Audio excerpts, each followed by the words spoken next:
In a previous video, I polished out scratches from this watch's crystal. Since that turned out well, I decided to move forward and polish the housing next. Luckily, this watch has a nice mirrored finish. This makes it quite easy to polish out all the little micro scratches. As you can see, there are a lot of micro scratches all along the side of this watch.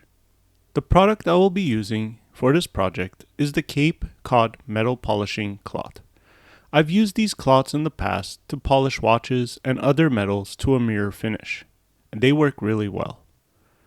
This kit comes with the microfiber cloth, gloves, and individually wrapped polishing cloths. If you are interested in this kit, I'll have an affiliate link in the description of this video.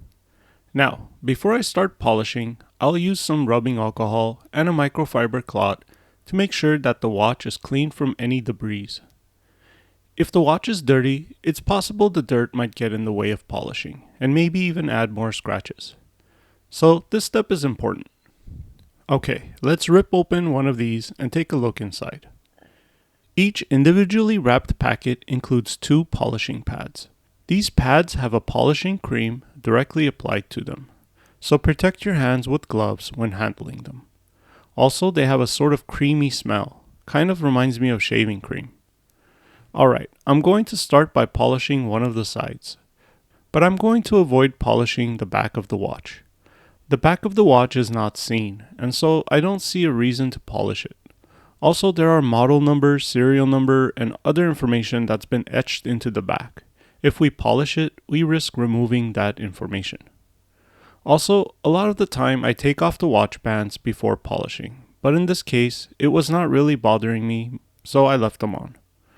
When polishing with this cloth, I try not to apply too much pressure, and instead, I concentrate on making gentle circular motions. Alright, so after almost a minute of polishing this side, let's stop and take a look. It definitely looks much nicer.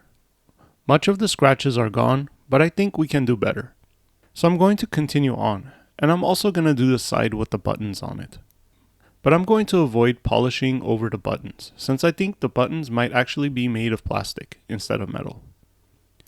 Alright, after another minute or so of polishing, let's stop and take a look.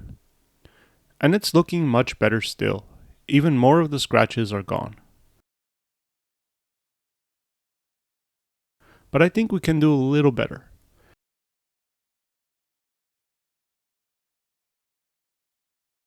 So after another minute of polishing, let's stop once again and see where we're at.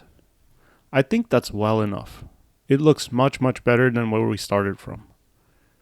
Even though I've done this before with a handful of other watches, I still get surprised at how well these polishing pads work. Well, I think this watch looks well enough, and more importantly, I think my wife's going to be super happy after seeing how nice it turned out. Thanks for watching, and please like and subscribe for more helpful videos like this one.